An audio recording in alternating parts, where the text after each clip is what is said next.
Welcome back, or welcome if you're just joining us. It's the France 24 debate. We're speaking as a three-day climate action conference is opening up in San Francisco, California, which this summer saw forest fires, basically send up in smoke the equivalent of twice the size of New York City. With us to talk about it is Mohamed Nasheed, the former president of the Maldives and founder of the Climate Vulnerable Forum, which brings together nations disproportionately affected by global warming. He joins us from Liège in Belgium, from Pune in India. Rajendra Shende, former director at the United Nations Environment Program. From the Czech capital Prague, Bjorn Lundberg, author of Cool It and skeptical environmentalist, director of the Copenhagen Consensus. And here in the studio, Henri Land, Director General of Good Planet Environmental Advocacy Group. On the eve of that climate action conference taking place in San Francisco, California's Governor Jerry Brown signing into law a bill that sets the target for the U.S.'s biggest and most powerful state of only harnessing electricity from clean sources by the year 2045. The federal government is following a very deviant course of subsidizing coal, sabotaging clean air regulations and other incentives for zero-emission cars. All of this is not what we're trying to do. The opposite. We're trying to promote clean vehicles, clean technology, and a safer, sustainable world. So I guess we're on our own out here.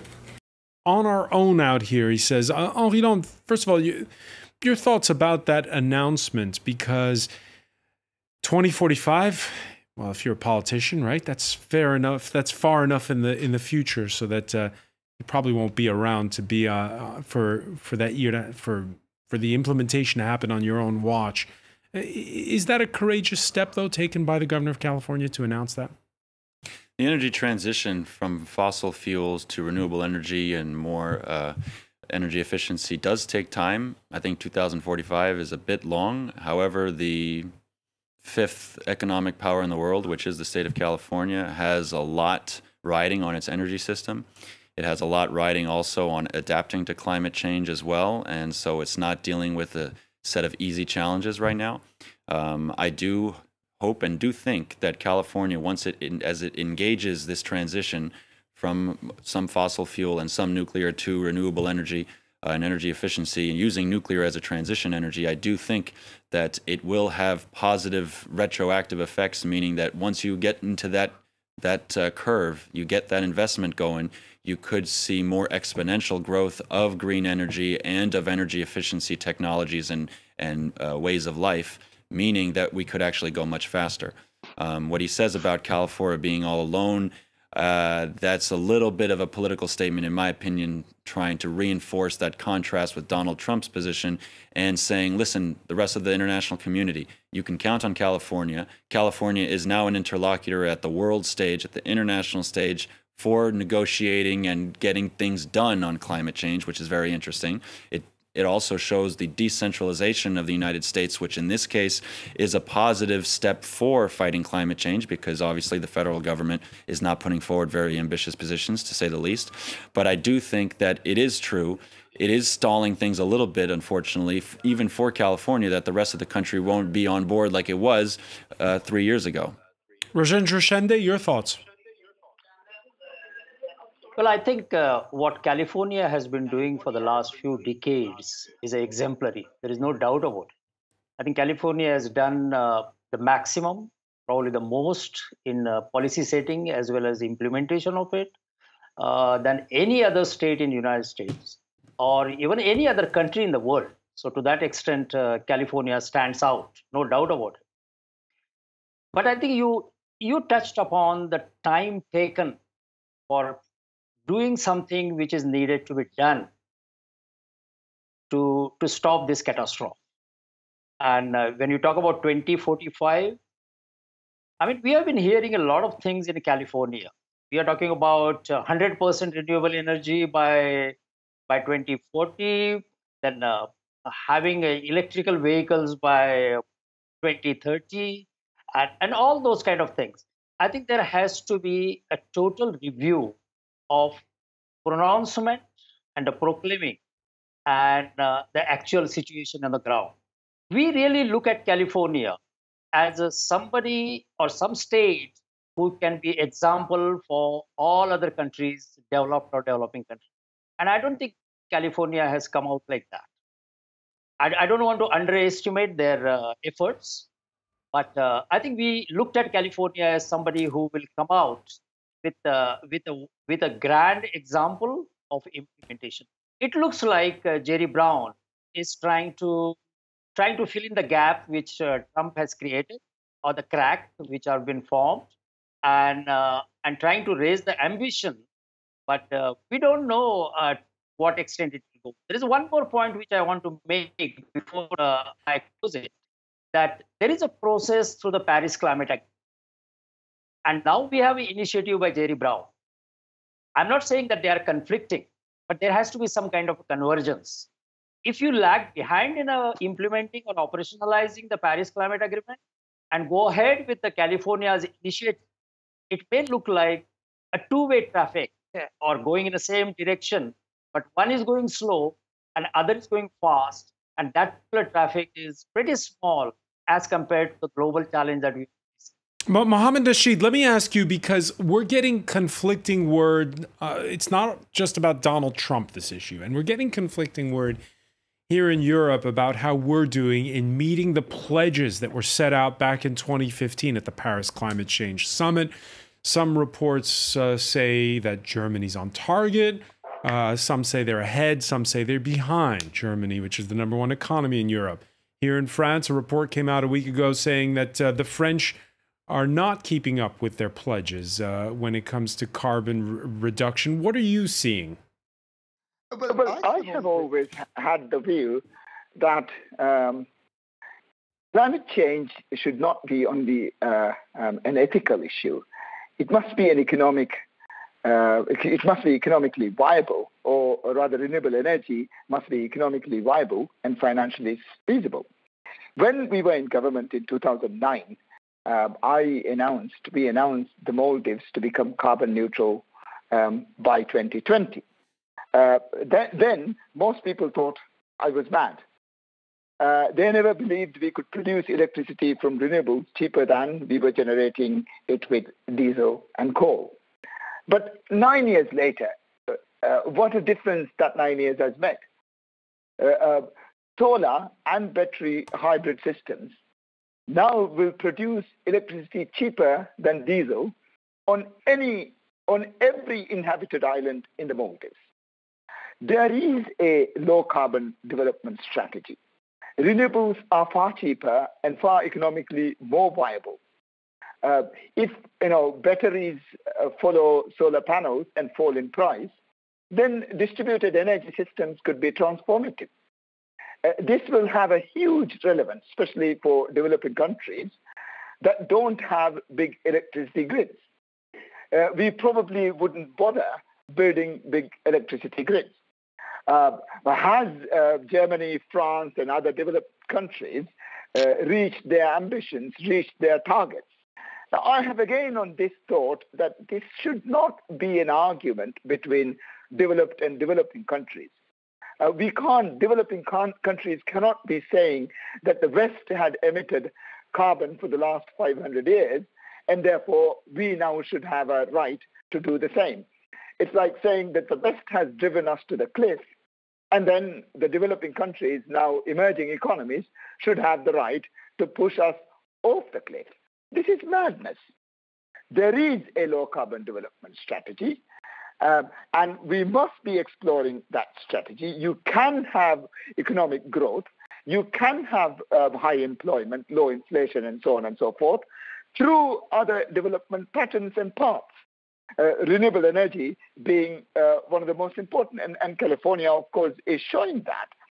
The feed-in tariff system in Germany brought the price of solar panels down so rapidly, and especially when China started mass producing it.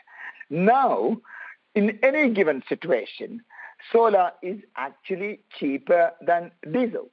So countries will reach their ambitions, reach their targets when this becomes an economic issue. When it becomes economically viable. Bjorn Lomborg, it is now economically viable. It is now economically viable, you're saying. Bjorn Lomborg, let me ask you, do you agree? No. Two things.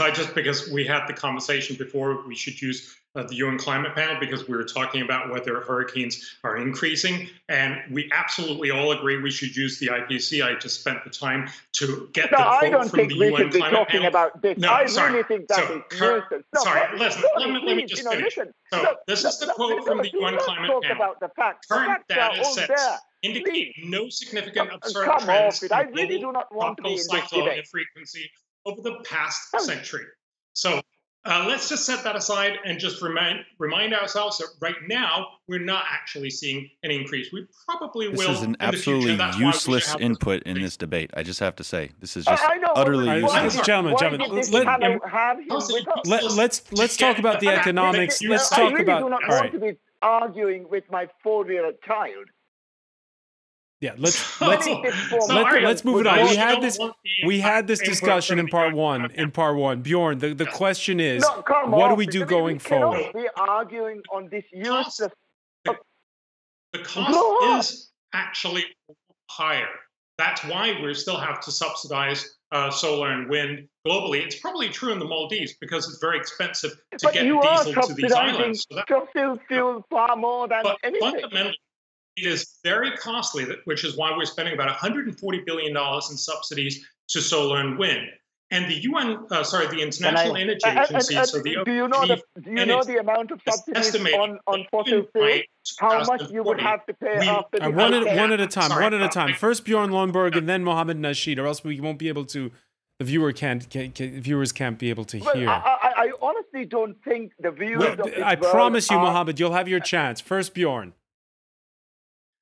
So the International Energy Agency is telling us that even by 2040, we will only have less than 4% of the global energy supply supplied by solar and wind. So no, this is not going to happen.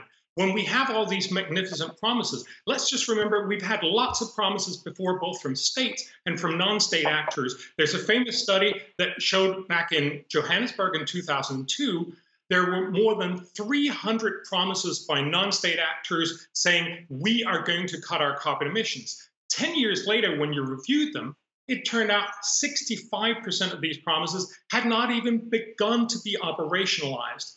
In a study last year, I would like to come in. I really think that, coming out I would like to come in. Figures and cooked up we figures, were not seeing most of these being implemented. So unfortunately, yes, there's lots of hype, but we're not actually going to see a dramatic change until we get green energy to be much, much cheaper, which requires a lot more research and development. Fundamentally, only then are we going to see a dramatic reduction in carbon emissions. All right, Mohammed Nasheed. I would like to come in. And then Rajendra. Thank you. Renewable energy is already far cheaper than fossil fuel. After this hurricane, which is being caused by climate change, you will see how much you will be paying in insurance. You will see the cost of it.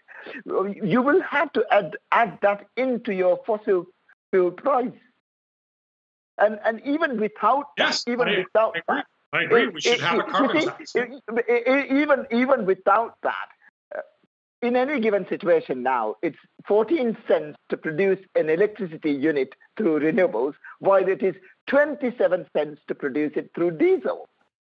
I mean, it's very obvious now. This is not rocket science anymore. But the world is not producing most electricity with diesel. This is not rocket. Okay, then go for coal. Go for any other fossil fuel. Recently in India, very recently in India, for a tender, the renewable energy bid was cheaper than the coal bid. Please understand this. I want to bring in Rajendra Shende on this, because Rajendra, right now it's become. Rajendra, right now we're in a situation where the price of oil has gone up globally. you've elections coming up in India soon, and it's become a bit of a campaign issue because fuel subsidies were slashed by the Indian government, and now that the price of oil is creeping up, there are protests. That's true. I think let me retract a bit. I think we talked about the economics of it. Just because the renewables and other decarbonization methods are costly doesn't mean that we should not undertake it, or we should just keep it aside. I think the situation is so catastrophic that we have to find a way, even if it is slightly costly. It remains to be seen that why certain things are less costly, but still the world is not doing it. The example is solar energy. Now the solar energy tenders, solar energy cost is going down, and it's even profitable as compared to the oil and the coal, mainly with the coal, is because of the technology evolution. But it is not spreading fast, and it is not spreading fast because of promises and a proclamation that has been made by the leaders of the government, and those who are leading the policies are not kept. Now, we heard just now what percentage of promises are not been kept. Our effort should be to see that those promises are kept. Efforts should be seen that the promises are kept. Yeah, the whole Paris Climate Agreement is based on promises, and it's on the pledges. And if you say that you cannot keep the promises and the pledges, then we give up on this debate. Then we just face the consequences and don't do anything. That is the best thing to do. Let me ask you at this point about the conversation here in France, because we had that spectacular resignation live on air a couple of weeks back of the environment minister, a very popular figure, probably the most popular in Emmanuel Macron's cabinet. Nicolas Hulot is his name. He rued how the French government one day talks climate change and then the next celebrates big industry projects, like the christening last week of that new French super tanker in the port of Le Havre. Is it a mindset in France, or is it just simply that, it's what the public wants? The public wants growth. And sustainable growth, well, that's not good enough. Everybody wants a pay increase. Everybody wants more stuff. I'm not sure everybody wants more stuff and a pay increase. Obviously, everybody wants to have the salary that's high enough to be able to live well and not only satisfy their needs, but have leisure time, spend time with their families, be able to travel. Economists show that once you get above a certain salary level, your happiness doesn't necessarily go much higher. The fact is that the French government does have an ambitious discourse on climate change and fighting climate change, has filled a void internationally because Donald Trump and other world leaders, even in Australia, Canada, have not been as ambitious as they could have been. And there is a little bit of an incoherence in how the French government is acting in the concrete measures that it acted in over the last couple of years, particularly on sustainable agriculture, which is not moving fast enough, and that was one of Nicolas Hulot's biggest points. He also was saying that it's a mindset, like you're saying, about not just thinking climate change and greenhouse gas emissions, and uniting people to talk about investments in renewable energy and stuff. That's important. But it's also about not signing trade deals that continue to promote making products travel all over the world so that they can land into consumers' hands, products that not necessarily are necessary, nor necessary that it was produced so far away. That radical change in our mindset has not happened, though. It has happened in the minds of some, like Nicolas Hulot. It has not happened in the minds of everybody. And yes, there is probably a very structural change that needs to happen in the next elections in France and in other countries where you decide that, okay, now transferring from a very high growth in a classical sense, lots of material production, lots of liberal trade and free trade, lots of traveling by plane, lots of fossil fuel energy. All of that needs to transfer into a system where we're relocalizing a lot of the economic production, food, material, and manufactured goods, and deciding that we should invest much more heavily with the money that we do have out of fossil fuel, and to counter what was being said earlier, there are tremendous subsidies in fossil fuels, and taking that out and putting it all into renewable energy and deciding this is our strategy for the next 5 years, and we're not faltering from it. Greenpeace putting out a study that shows that we still subsidize energy here in Europe with 58 billion euros in hidden subsidies in Fossil fuel, in backup power sources known as capacity mechanism. The good news is it keeps our utility bills down. The bad news is it keeps our utility bills down. Because fossil fuel and nuclear energy are propped up by these capacity mechanisms, their price is kept artificially low. This penalizes renewable energy, says Greenpeace, and distorts the market. Bjorn Lomborg, the mindset has not changed, says Greenpeace. Do you agree? Well, I think for many people around the world, obviously, they would like to actually be pulled out of poverty. But I think, notice how the conversation shifted from saying, oh, we can actually afford green energy. It's going to be cheap. It's actually cheaper. If it really was cheaper, we wouldn't have a problem. Everyone would switch. But then suddenly the conversation goes, we have to, do with less. We have to say enough is enough. We have to, have stay-home vacations and do a lot of other things in order to deal with the climate. Now, both points are fair, but you can't have both at the same time. Fundamentally, unfortunately, green energy still isn't competitive. There's a huge conversation to be had about the subsidies on fossil fuels. There are absolutely subsidies in third world countries, and I absolutely agree we should get rid of them. They've done so in Indonesia, for instance, and it's a good thing fundamentally for the country. But let's not kid ourselves. This is not what's going to get us onto a dramatic green path. It will reduce carbon emissions some, and that's great. But if we're going to reduce carbon emissions much more, we will need much better green energy. Fundamentally, it doesn't help that solar is cheaper than coal, which it is only some places. If it's only true when the sun is shining, you also need to have the backup power. And as long as we don't have that solved, at least in an economic fashion, we're still stuck. So yes, your problem and your question is absolutely right. We're not going to get this by asking everyone to change their mindset. What we are going to do this is through technology that will make green energy so cheap that everyone will want to switch. And then, of course, we won't need these sorts of promises and constant failures that we've seen in Kyoto and me neither. Rajendra Sharma. I don't agree on that. Can I? A challenge for politicians. Can I go ahead? Who is speaking? All right, one at a time. Rajendra and then Mohammed Nasheed. Yeah. Okay, Rajendra. That's please. right. We started talking about Nicola Hulot, and we talked about mindset, and then we are coming back again to the renewable energy economics of it. So our debate is getting chaotic.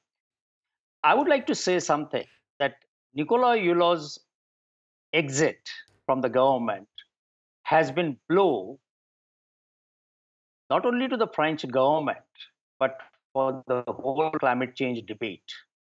The issue is like this. The issue is the mindset. We are not talking about changing it only for the citizens. We are also talking about changing the mindset of the politicians, of the ministers, and of the government and the cabinets.